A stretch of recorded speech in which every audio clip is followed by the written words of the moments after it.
Glaxo, c'est une étude observationnelle qui a été faite à partir des données du SNIRAM, donc d'un registre national exhaustif français. Donc c'est une étude fondée sur la population qui décrit l'utilisation des anticoagulants oraux dans la fibrillation atriale non valvulaire pour tous les patients qui ont débuté un traitement entre 2014 et 2016 dans l'ensemble de la France, donc à partir d'une base de données de plus de 60 millions d'habitants.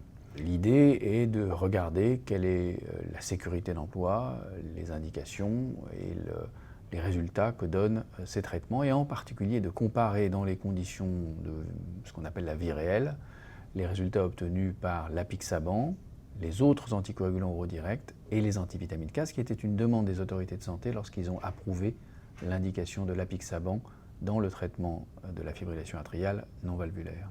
On dit toujours que les essais contrôlés randomisés, c'est la forme la plus haute de niveau de preuve, c'est ce qui est le plus rigoureux pour comparer l'efficacité et la sécurité des traitements, parce que là-dessus il n'y a pas de doute. Par contre, ça ne nous dit pas ce qui se passe dans la vie courante, dans la pratique clinique quotidienne, et il peut y avoir des discordances importantes entre les patients idéaux et très sélectionnés des essais cliniques randomisés et la pratique clinique quotidienne. Et donc c'est pour ça que les autorités de santé ont souvent tendance, et maintenant quasi systématiquement, à demander des études observationnelles.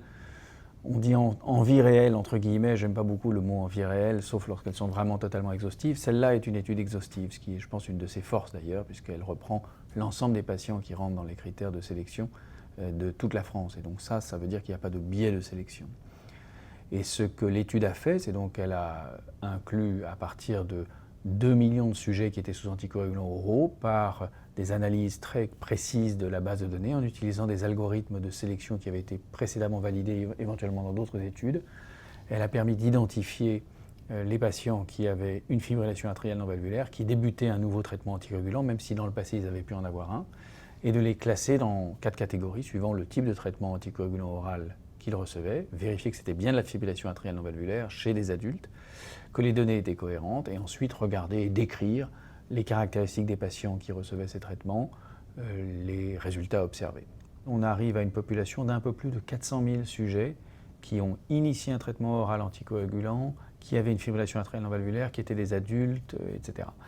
Et donc 400 000 sujets, c'est une cohorte qui commence à être vraiment de bonne taille, qui permet de faire des comparaisons et des analyses avec un bon niveau de puissance.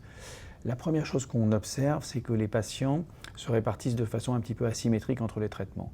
Il y a un peu plus de 100 000 sujets qui reçoivent des antivitamines K, un peu plus de 100 000 qui reçoivent du rivaroxaban, et puis la dernière partie, c'est 80% d'apixaban et 20% de dabigatran. Le dabigatran est assez nettement moins utilisé que les 3 autres anticoagulants oraux directs ou les antivitamines K.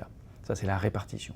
Deuxièmement, on observe que les malades ne sont pas les mêmes. Clairement, les malades qui reçoivent des antivitamines K sont plus vieux, avec plus de comorbidités, ils sont généralement plus graves que les patients qui reçoivent des anticoagulants oraux directs. Et quand on regarde tous les scores de risque ischémiques, les scores de risque hémorragiques, les scores de comorbidité ou de fragilité, ils sont plus graves.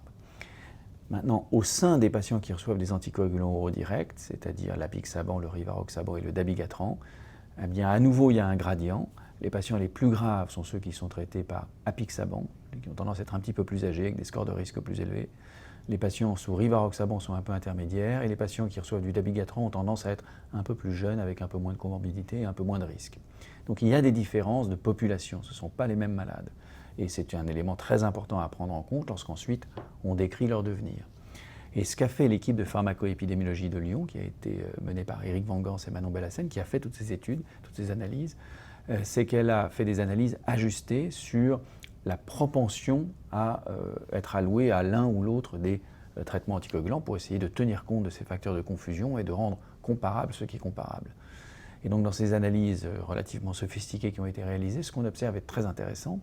On observe d'abord, par rapport aux antivitamines K, l'apixaban est associé à une réduction, enfin un risque de saignement majeur nettement plus faible que les antivitamines K, une réduction de plus de 50%.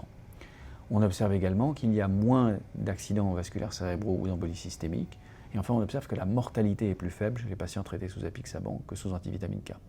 Et ça, c'est une observation intéressante parce qu'elle est complètement concordante en termes de direction avec les observations de l'essai randomisé Aristotle, qui a précisément comparé antivitamine K et apixaban dans la fibrillation atriale non valvulaire.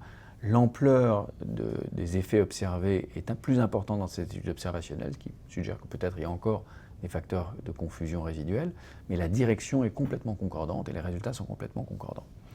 La deuxième observation qu'on fait, c'est qu'il y a également des différences entre anticoagulants oraux directs. Et ça, c'est évidemment intéressant, et je vais dire assez rigolo. C'est intéressant parce qu'il n'y a pas d'essai randomisé qui est comparé entre eux, les anticoagulants oraux directs, et tous les cliniciens se posent la question de quel est le bon, quel est le meilleur, est-ce qu'il y en a un qui est supérieur aux autres. Et donc là, on a une comparaison observationnelle avec toutes les limites des comparaisons observationnelles, mais on a une comparaison observationnelle.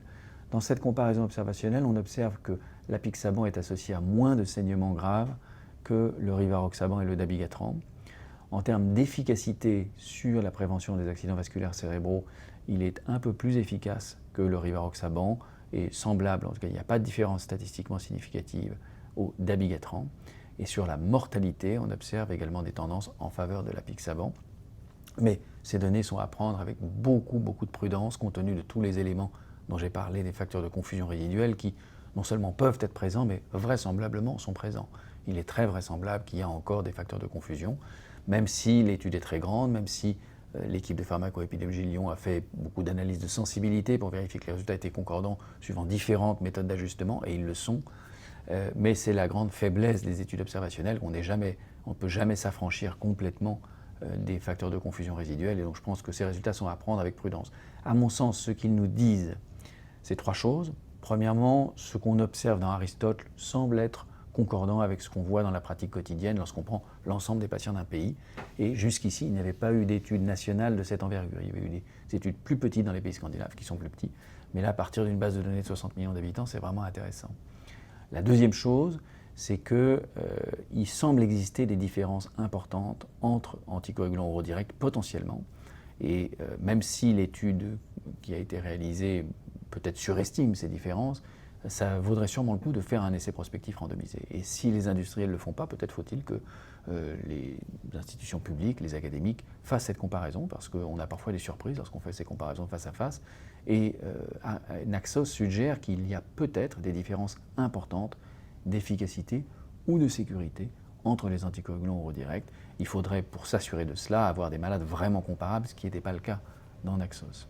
Et puis, troisièmement, je crois que c'est aussi une façon de montrer que probablement les antivitamines K vont devenir vraiment un traitement du passé, réservé aux patients qui les avaient initiés il y a longtemps et qui ne veulent pas changer. Mais on voit mal pour quelles raisons aujourd'hui on instaurerait un traitement anticoagulant oral dans la fibrillation atriale non valvulaire par antivitamine K, préférentiellement aux anticoagulants oraux directs, compte tenu du fait que ceux-ci sont assez universellement plus sûrs et au moins aussi efficaces et beaucoup plus confortables à prendre que les antivitamines K. Le seul avantage qu'avaient les antivitamines K, c'était qu'il y avait un antidote. Et donc ça, c'était un élément qui était considéré par beaucoup comme important. On commence maintenant à avoir des antidotes pour le dabigatran, puis il y en a d'autres qui vont arriver pour les facteurs anticoagulants oraux, pour le facteur 10. Donc on aura des antidotes. Il faut d'ailleurs dire que, heureusement, il est très rare d'avoir besoin d'utiliser un antidote. Et donc le dernier argument qui était le prix est un argument qui va probablement tomber au fil du temps, puisque ces médicaments vont peu à peu devenir génériques, et donc leur prix va substantiellement baisser. Et donc je crois que c'est une bonne nouvelle pour les patients d'avoir accès à des traitements qui sont au moins aussi efficaces, certainement plus sûrs et beaucoup plus confortables que les antivitamines K.